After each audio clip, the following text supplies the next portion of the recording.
Hello class, आज हम पढ़ेंगे class 10th subject mathematics chapter 4 quadratic equations. तो क्वाड्रेटिक इक्वेशंस को समझने से पहले हम ये देखते हैं क्वाड्रेटिक पॉलिनोमियल क्या है। क्वाड्रेटिक पॉलिनोमियल, जब हम किसी पॉलिनोमियल को ax² plus bx plus c, ये एक क्वाड्रेटिक पॉलिनोमियल है, यानी कि जो इसकी हाईएस्ट पावर है किसकी, वेरिएबल की, वो 2 होनी चाहिए। जब मैं इस पॉलिनोमियल को 0 को इक्वल रख दूँ तो क्या होगा, ये बन जाएगी क्वाड्रेटिक इक्वेशन। ठीक है, इस पॉलिनोमियल में a की वैल्यू 0 नहीं होनी चाहिए। जब हम इस पॉलिनोमियल को 0 को इक्वल रख देंगे तो ये बनेगी इक्वेशन, क्वाड्रेटिक इक्वेशन। इसका क्या यूज़ है, हम ये ऐसा क्यों करते हैं, इससे हमें क्या लाभ है, हम ये इस चैप्टर में आने वाली एक्सरसाइज में देख लेंगे। ठीक है, तो डायरेक्ट अब हम एक्सरसाइज शुरू करते हैं। ठीक है, और एक एक करके हम सभी सवाल देखेंगे। एक्सरसाइज 4.1 क्वेश्चन 1 का फर्स्ट पार्ट। क्वेश्चन 1 का फर्स्ट पार्ट या क्वेश्चन 1 हमसे कह रहा है check whether the following quadratic equations. हमें ये करना है कि ये जो भी क्वेश्चन दिया है हमें, जैसे कि x + 1 का whole square equal to 2 bracket x - 3, ये एक क्वाड्रेटिक इक्वेशन बनेगी या नहीं। अगर बनती है तो लिखना यस और नहीं बनती है तो नो। ठीक है, तो इसको सोल्व करते हैं। जैसे x + 1 का होल स्क्वायर, इसको होल स्क्वायर को खोलते हैं तो ये क्या बन जाएगा, x² + 1 का होल स्क्वायर प्लस 2x और ये 1। ठीक है, और ये इसको खोलेंगे तो क्या बनेगा, 2x माइनस 2 और 3 को मल्टीप्लाई करेंगे तो 6। अब इसको सॉल्व कीजिए तो रहेगा x² + 1 प्लस 2x और ये 2x माइनस 6। अब ये 2x से 2x कट जाएगा। ठीक है, अब ये जो है -6 इधर आ जाएगा अब। ठीक है, तो ये क्या हो जाएगा, x² + 1 प्लस 6 और ये 0, 6 और 1 हो जाएंगे 7, तो रहेंगे x² + 7 = 0। ये देखिए, इसमें जो हाईएस्ट पावर है वो 2 है वेरिएबल की, तो ये क्या है, एक क्वाड्रेटिक इक्वेशन है। तो हम इसको यस लिख देंगे या टिक मार देंगे। ठीक है, अब मैं डायरेक्ट 6th क्वेश्चन करूँगा। बाकी के जो इसके पार्ट हैं, जो सेकंड पार्ट, थर्ड और फोर्थ और फिफ्थ हैं, ये आप खुद से करना, कुछ भी मुश्किल नहीं है, आप खुद से करेंगे हो जाएंगे। जो इसमें थोड़े से अलग हैं क्वेश्चंस, मैं वो आपको करके दिखा रहा हूँ। ठीक है, आप ये बाकी खुद से प्रैक्टिस कर सकते हैं। तो क्वेश्चन नंबर 1 का 6th पार्ट है हमारे पास x² + 3x + 1 = ब्रैकेट में x - 2 का होल स्क्वायर। अब हमें x - 2 का होल स्क्वायर का फॉर्मूला पता होना चाहिए। अब इसको देखते हैं, ये हो जाएगा x² + 3x + 1 = इसको खोलेंगे तो x² + -2 का होल स्क्वायर प्लस, फिर यहाँ पे आएगा 2, फिर ये x और फिर यह -2। अब हम आगे देखते हैं, इसको सेम नीचे उतार देंगे, इसमें कोई चेंज नहीं करना अभी। x² + 3x + 1 ये हो जाएगा x² + 4, ये -2 का होल स्क्वायर का मल्टीप्लाई करेंगे तो 4 आएगा, और ये माइनस है यहाँ पे प्लस है, तो ये माइनस बाहर आ जाएगा, मतलब प्लस और माइनस माइनस होता है, तो माइनस मुझे हो जाएगा 2 × 2 = 4x। ठीक है, अब आप ये देख सकते हैं, यहाँ पे भी x² है, यहाँ पे भी x है, यानी कि आप इस पूरी टर्म को इधर ले जाइए। ठीक है, तो क्या होगा, x² + 3x + 1 minus x² minus 4 + 4x = 0। ठीक है, अब आप देखिए इस x² से ये x² कट गया। अब हमारे पास क्या बचा है, 3x और 4x, इन दोनों को ऐड करेंगे तो क्या बन जाएगा, 7x, और यहाँ पे 1 है और यहाँ -4 है, तो इन दोनों को ऐड करेंगे तो क्या हो जाएगा, -3 = 0। आप ये दे सकते हैं कि इस बार हमारे पास x की जो हाईएस्ट पावर है वो 1 है। अगर कुछ नहीं है तो हम यहाँ कहेंगे 1 है, और हमें क्वाड्रेटिक इक्वेशन के लिए होनी चाहिए 2, यानी डिग्री 2, लेकिन इसमें ऐसा नहीं है, तो हम ये कहेंगे कि ये क्वाड्रेटिक इक्वेशन नहीं है। ठीक है, नो। और इसी तरह अब मैंने अभी 6 किया था, अब हम करेंगे 7th। इसको मिटा देता हूँ मैं। आप देख ही सकते हैं, इसमें कुछ ज़्यादा मुश्किल नहीं है। बस आपको ये x+1 का होल स्क्वायर, x+y का होल स्क्वायर, x-y का होल स्क्वायर, ये क्यूब का फॉर्मूला, ये सभी आपको याद होने चाहिए, जिससे आपको एग्ज़ाम में आने वाले क्वेश्चंस में प्रॉब्लम ना हो। ठीक है, यह सेवन्थ है x+2 का होल क्यूब। देखिए अभी मैंने आपको बताया तो और क्यूब का क्वेश्चन आ गया। ठीक है, x² - 1। अब हमें क्यूब का फॉर्मूला आना चाहिए। क्यूब का फॉर्मूला होता है इस x का तो होल क्यूब प्लस इस 2 की क्यूब प्लस 3x और y, इन दोनों को ऐड करेंगे। ठीक है, x और ये 2 और इन दोनों को प्लस, तो x+2। ठीक है, और फिर इधर क्या आएगा, इसको ऐसे ले अंदर मल्टीप्लाई कर देते हैं। ये 2x है और ये x³ है, x² है, तो ये हो जाएगा 2x³। ठीक है, ये 2x को जब हम x² से मल्टीप्लाई करेंगे ऐसे और -2x। ठीक, तो इसके बाद अगली चीज़ क्या आएगी, x³ को x³ रहने देते हैं, इसको मल्टीप्लाई करेंगे तो इन दोनों को क्या आएगा, 2 की पावर क्यूब है तो 2 × 2 × 2, 2 2 4 2 8, यहाँ पे आएगा 8 प्लस, अब इसको और इसको मल्टीप्लाई कीजिए तो रहेगा 3 2 6x, और ये क्या हो जाएगा x+2। ठीक है, अगले बार में अगली जो टर्म आएगी उसमें अंदर मल्टीप्लाई कर दूँगा। ठीक है, अब इसको करेंगे तो क्या आएगा 2x³ - 2x। ठीक है, अब आगे देखते हैं। अब इसको एक काम करते हैं, पहले खोल लेते हैं फिर इधर ले आएंगे। ठीक है, तो ये रहेगा x³ + 8 प्लस इसको मल्टीप्लाई करूँगा तो 6x² प्लस इसको इससे मल्टीप्लाई करेंगे 6 2 12x = 2x³ - 2x। अब इस पूरे को धे ले जाइए। ठीक है, अगर हम ऐसा करते हैं तो हमारे पास क्या बचेगा, x³ + 8 plus 6x² plus 12x, और इधर ले जाएंगे तो -2x³ minus minus plus, minus का इधर हो जाएगा तो प्लस 2x, और इधर क्या बचा 0। अब हमारे पास ये 0 बचा। अब ये देखिए x³ है और यहाँ पे कितना है -2x³, तो इन दोनों को ऐड करेंगे तो हमारे पास बचेगा -x³। ठीक है, हमने इसका और इसका यूज़ कर लिया। अब हम देखते हैं x² वाली टर्म, यह स्क्वायर, ये हमारे पास केवल यही है और कोई स्क्वायर नहीं है, तो हो जाएगा 6x²। अब देखते हैं सिंपल x वाली, एक ये है और एक ये है, 6 12 और 2 ये हो गया 14 प्लस 14x, और अब हमारे पास क्या बचा 8, और कहीं कोई कांस्टेंट अब नहीं है, हो जाएगी +8, ये हो गया 0। अब हम ये देख सकते हैं कि इसमें जो हाईएस्ट पावर है x की वो है x³, तो ये क्या हो गई, ये क्वाड्रेटिक इक्वेशन नहीं है। ठीक है, ये क्वाड्रेटिक इक्वेशन नहीं है, ये मैं आपको समझाने के लिए ऐसे बता रहा हूँ। आप चाहें तो सिर्फ इसमें ऐसे लिख भी सकते हैं कि hence the highest power of x is 3, so this is not a quadratic equation. ठीक है, ये मैं आपको करना दिखा रहा हूँ, आप लिख तो खुद भी सकते हैं, ये टीचर आपको बता देगा स्कूल वाला, वो नहीं बताए तो मैं इस लास्ट क्वेश्चन में इस बार आपको लिख के दिखाऊंगा कि आपको किस तरह क्या लिखना है। ठीक है, ये तो मैं अभी तक आपको समझा रहा था, सिखा रहा था, और अब हम आपको बताएंगे कि लिखना क्या है। ठीक है, कहीं कहीं पे लिखना भी पड़ता है आखिरी में। तो फर्स्ट का 8th पार्ट 1 2 3। ठीक है, तो ये दिया है हमें x³ - 4x² - x + 1 = x - 2 का होल क्यूब।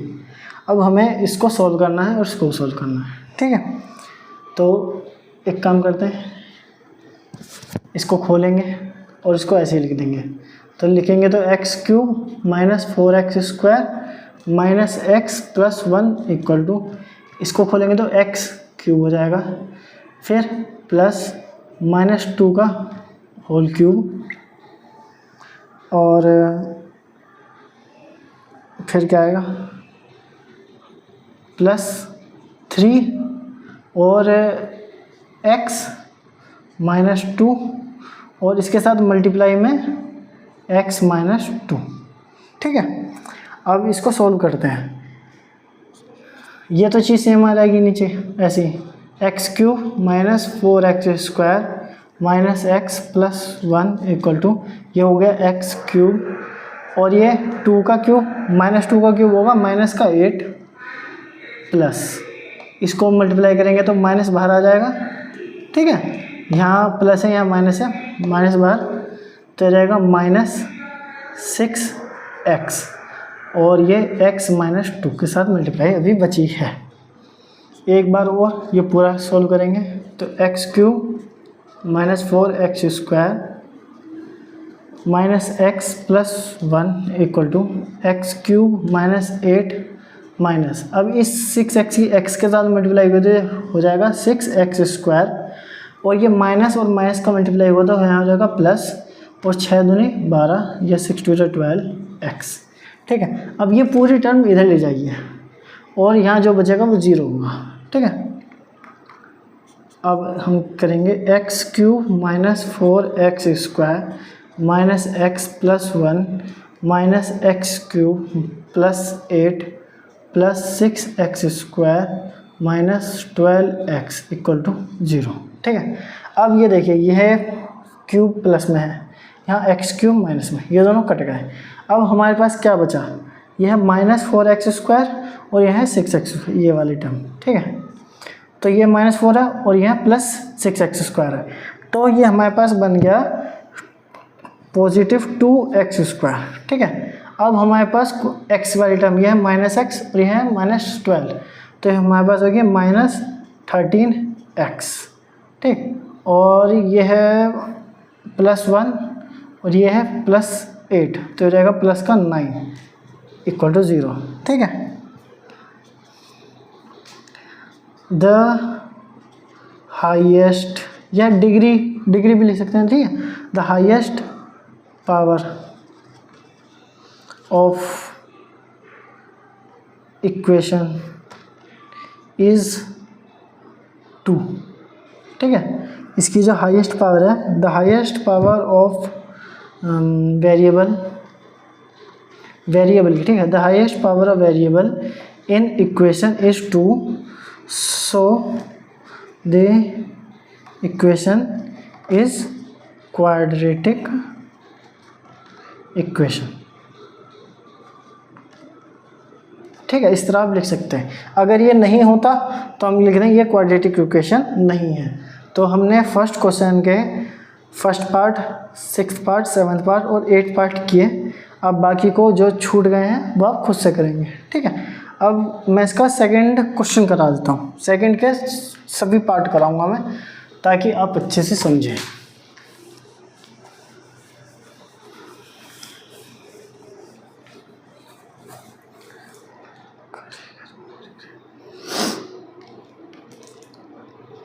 सेकंड, इसमें कहा है represent the following situation in the form of quadratic equations.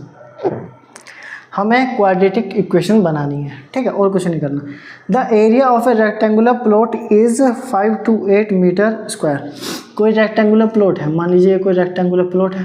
ठीक है, इसका ये जो एरिया है, ये एरिया हमें बताया गया है कितना, 5 to 8 मीटर स्क्वायर। ठीक है, पूरे का area.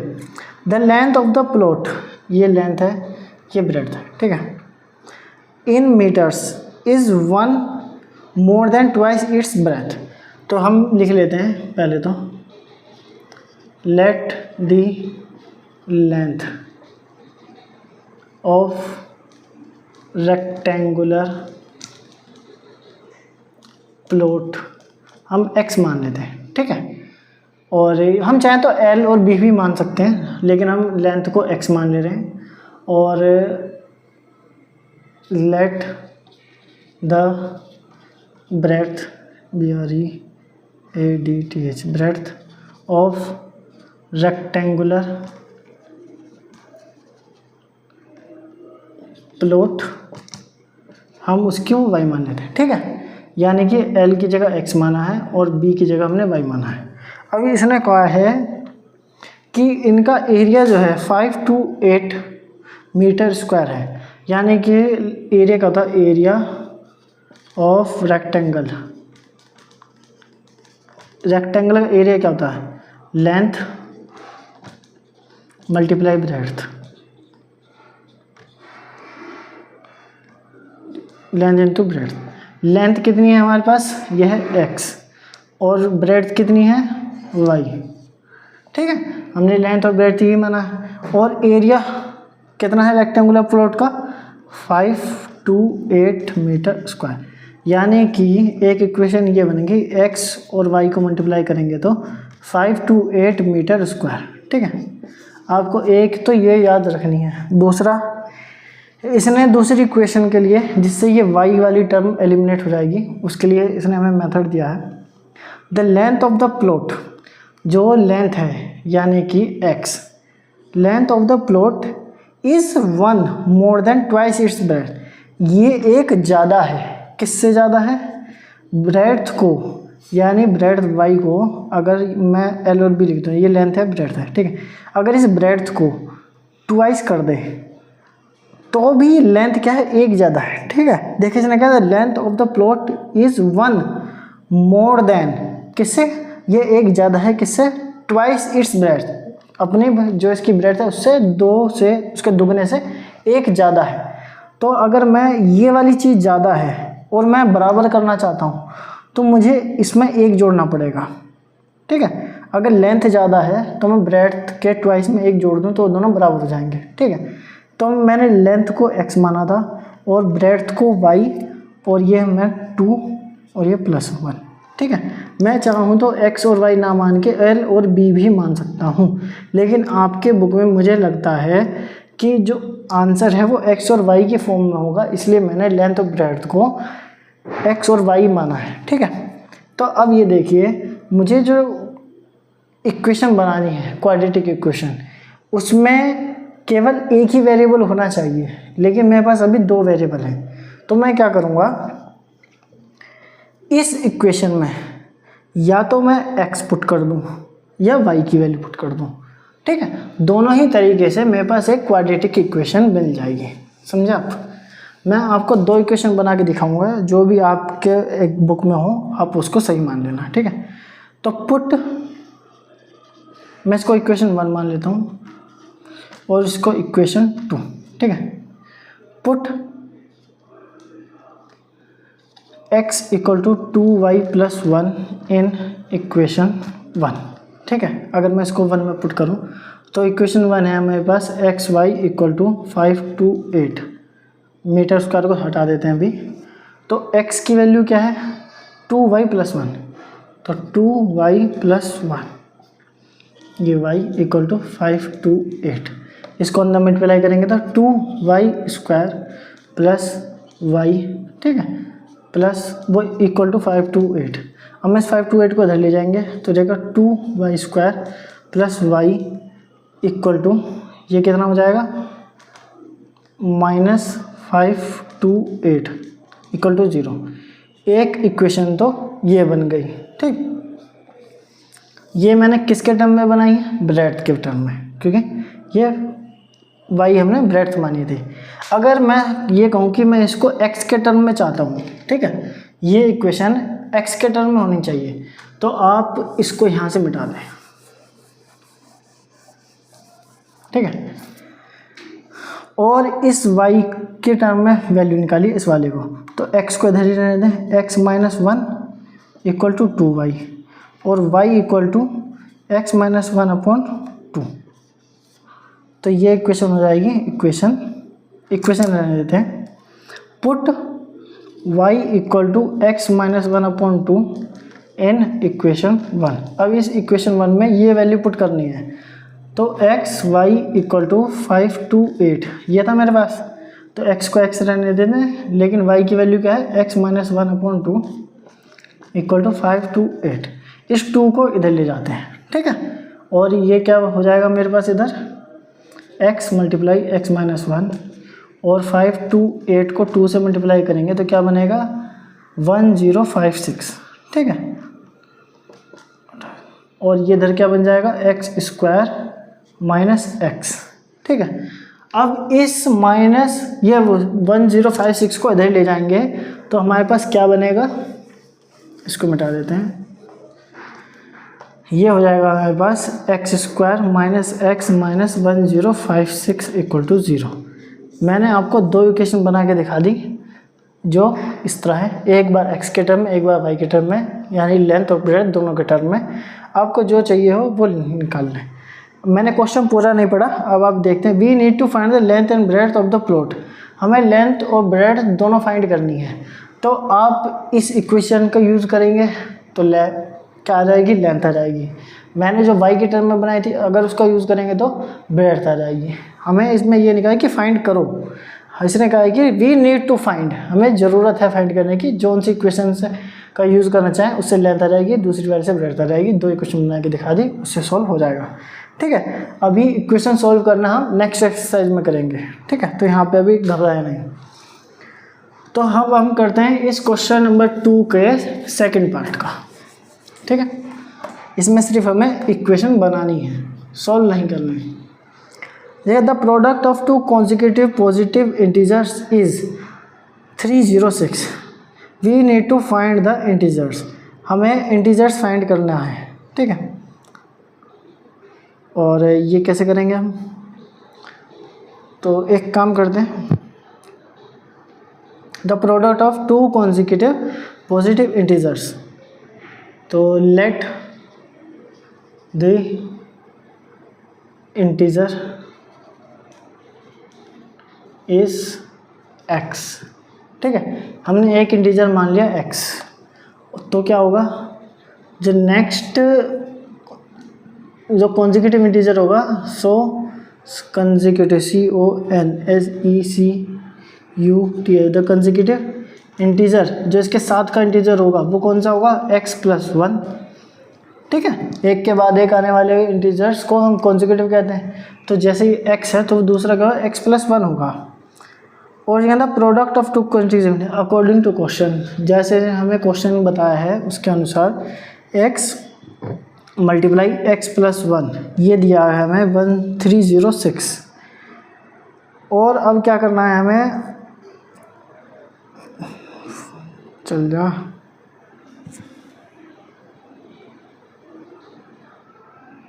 We need to find the integer. अब अगर हमें इंटीजर फाइंड करना हो तो हम क्या करेंगे, हम इक्वेशन बनाते हैं, ये हो जाएगा x² + x इक्वल टू 306। अब 306 को दे ले जाइए तो रहेगा x² + x minus 306 equal to 0। ठीक है, ये रही हमारी इक्वेशन जो इसने हमसे कहा था। अब इसका थर्ड पार्ट देखते हैं।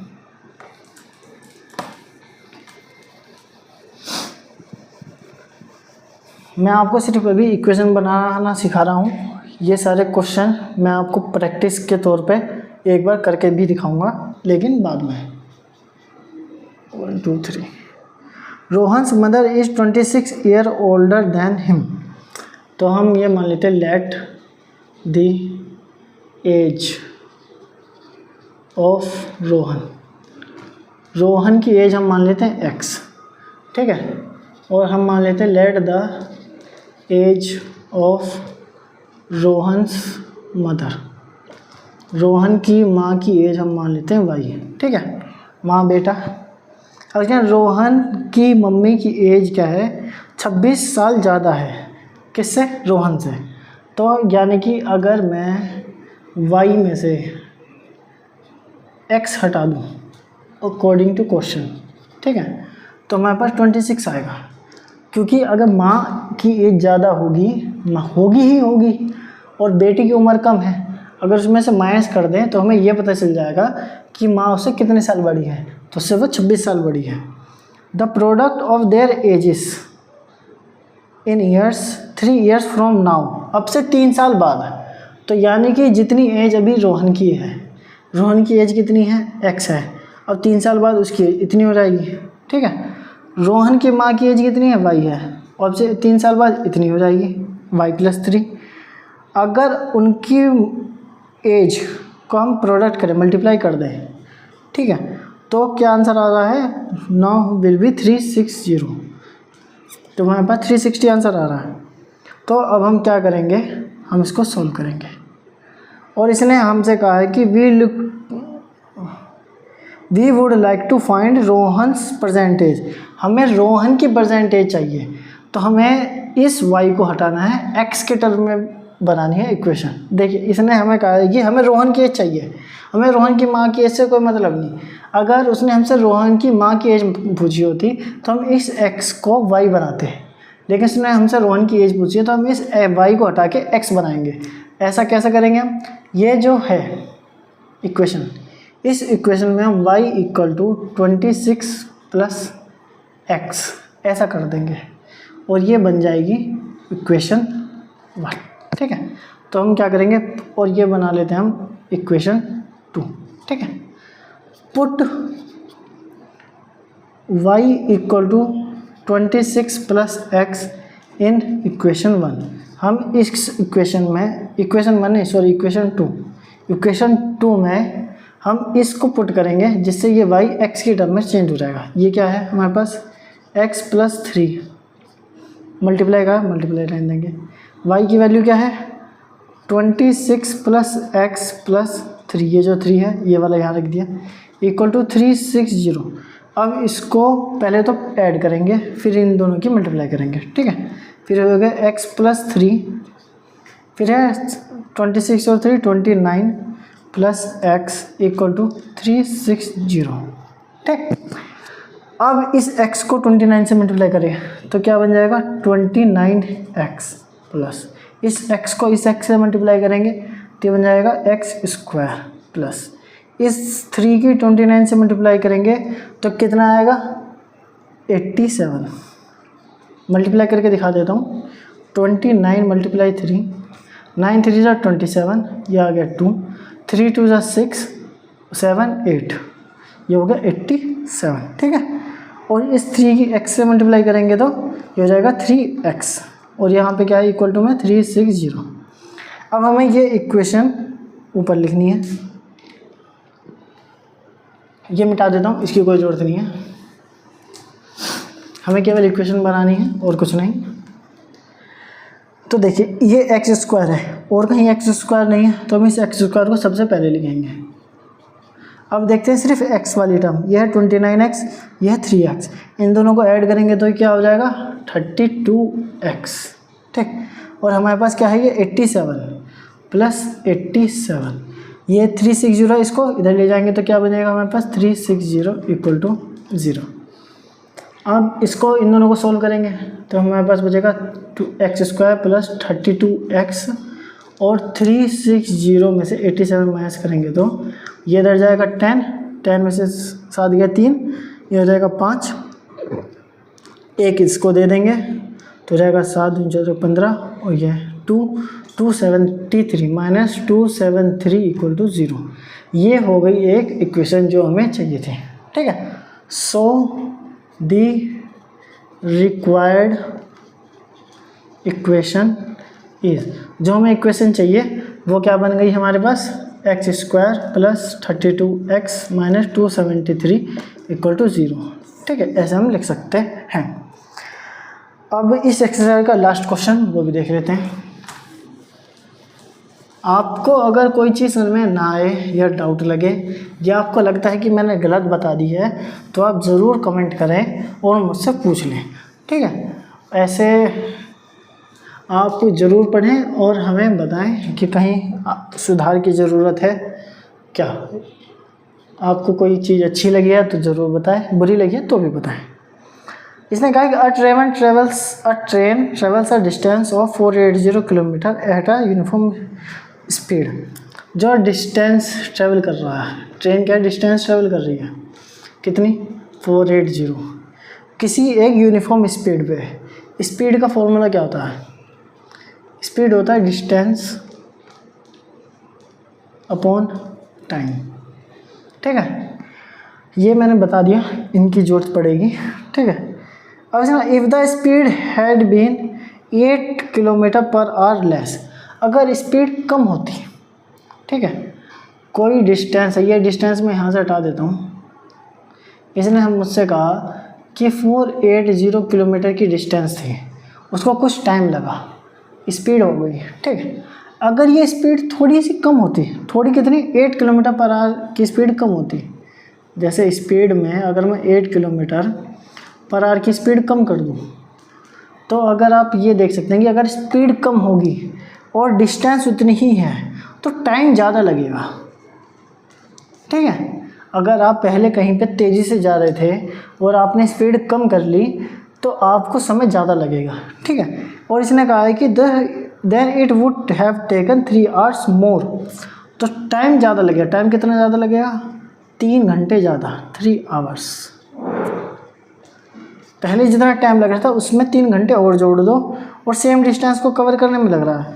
तो लग रहा है इसने पूछा we need to find the speed of the train, इसने पूछा कि हमें स्पीड बताओ, यानी कि हमें एक ऐसी इक्वेशन बनानी है जिसमें स्पीड हो, ठीक है। तो हमने ये चीज़ मैंने आपको थोड़ा ऊपर से बताया। अब हम इसको सोल्व करते हैं। तो हम मान लेते हैं let the speed of train की स्पीड हम मान लेते हैं x है, ठीक है। लेट द टाइम टेकन, या तो टाइम लग रहा था उसको वो कितना है, y है, हमने ये मान लिया। तो अकॉर्डिंग टू क्वेश्चन के अनुसार स्पीड को हमने माना x equal to speed 48, distance होगी 480 किलोमीटर, और टाइम कितना लग रहा है, टाइम लग रहा है y, ठीक है। इसको हम किलोमीटर हटा देते हैं, यानी कि x और y को मल्टीप्लाई करूँ मैं, ठीक है। x और y को मल्टीप्लाई करूँ तो 480 किलोमीटर की डिस्टेंस आती है। ये बन गई एक इक्वेशन 1, ठीक है। यानी कि स्पीड और टाइम का मल्टीप्लाई करने पे डिस्टेंस आती है, ये चीज़ पता चल गई। अब इसने हमसे कहा है ये वाली बात, अब स्पीड में से 8 किलोमीटर कम कर दो, यानी कि अगर मेरे पास ये वाली इक्वेशन है x multiply y equal to 480, ठीक है। अगर मैं x में से स्पीड में से 8 किलोमीटर कम कर दूँ, यानी x माइनस 8, और y में जो टाइम है उसमें 3 घंटे जुड़ेंगे टाइम में, तो y प्लस 3, तो भी आंसर 480 किलोमीटर ही है। तो मुझे ये इसने हमसे कहा है कि इसको निकालनी है स्पीड, यानी कि x, ये जो इक्वेशन बननी है ये x के टर्म में होनी चाहिए, मतलब मुझे ये y को एलिमिनेट करना है, ठीक है। ये y हटेगा तभी यहाँ पे x आएगा और ये पूरी इक्वेशन कंप्लीट हो पाएगी। तो अगर मैं ये चीज़ देख सकता हूँ, अगर मैं ये तो ठीक है, अगर मैं इसको ना रखूँ, इसको इधर और इसको इधर ले जाऊँ, तो क्या बनेगा, y equal to 480 upon x, ठीक है। तो यानी y की वैल्यू 480 अपॉन x, तो हम इसको यहाँ लिखेंगे put y equal to 480 upon x in equation, इन छोड़ देते हैं हम, इन सिर्फ लिखते हैं, ठीक है। इसमें ये पुट करना है, हमें ये मिटा देता हूँ। मैं उम्मीद कर रहा हूँ आप समझे होंगे क्या किया मैंने अभी। तो x माइनस 8 तो ऐसे ही आ गया, y की वैल्यू 480 अपॉन x प्लस 3, ये हो गया 480, ठीक है। अब x को यहाँ लिखेंगे, ठीक है, एलसीएम ले लेंगे, x माइनस 8 और ये x नीचे, ये आएगा 480 प्लस 3x इक्वल टू 480। इस x को इधर ले जाइए, ये जाएगा x माइनस 8, ये जाएगा 480 plus 3x equal to 480x, ठीक है। अब एक काम करें, इसको इधर ही रहने दें, लेकिन इसके साथ पूरा मल्टीप्लाई करें, तो x की 480 के साथ मल्टीप्लाई की तो x हो जाएगा, ठीक है। इस x की यहाँ x के मल्टीप्लाई होगा 3x के, तो ये जाएगा 3x स्क्वायर। इस माइनस 8 को इसके साथ मल्टीप्लाई करेंगे तो कितना आएगा, 480 को 8 से मल्टीप्लाई, तो 0 हटा दें, 0 बाद में लगा देंगे, 8 8 जा 64, ये आ गया 6, और 8 4 जा 32, 8 4 जा 32 और 6 38, तो मेरे पास ये आंसर आ गया माइनस का 3840। हमने एक ज़ीरो हटा दी थी ना, 3840। अब इस 8 की इधर मल्टीप्लाई होगी 3x के साथ, तो क्या आंसर आ जाएगा minus 8 3 24x equal to 480x। ठीक है, अब इसको इधर लेके आना है। ठीक है, तो क्या बन जाएगा 480x plus 3x square minus 3840 minus 24x minus 480x equal to 0। ठीक है, अब आप ये देखिए, यहाँ पे 48x था, ये माइनस आ गया, और यहाँ पे ये चीज़ पॉजिटिव थी, तो ये चीज़ कट गई। ठीक है, एक बार पॉजिटिव एक बार नेगेटिव, ये कट गया। अब हमारे पास सिर्फ ये बचा है, तो ये क्या बचा है हमारे पास 3x square minus 24x minus 3840 equal to 0। यानी कि जब हम इस इक्वेशन को सॉल्व करेंगे तो हमारे पास स्पीड आ जाएगी। ठीक है, और कैसे सॉल्व करनी है वो हम नेक्स्ट क्लास में या नेक्स्ट एक्सरसाइज में देखेंगे। ठीक है, तो ये चैप्टर की फर्स्ट एक्सरसाइज 4.1 यहीं पे एंड करते हैं। और आप देख सकते हैं कितना पसीना हो रहा हूँ मैं सिर्फ आपको पढ़ाने के लिए। तो प्लीज़ इस वीडियो को देखिए और लाइक करें, कमेंट करें, सब्सक्राइब करें। ठीक है, थैंक यू।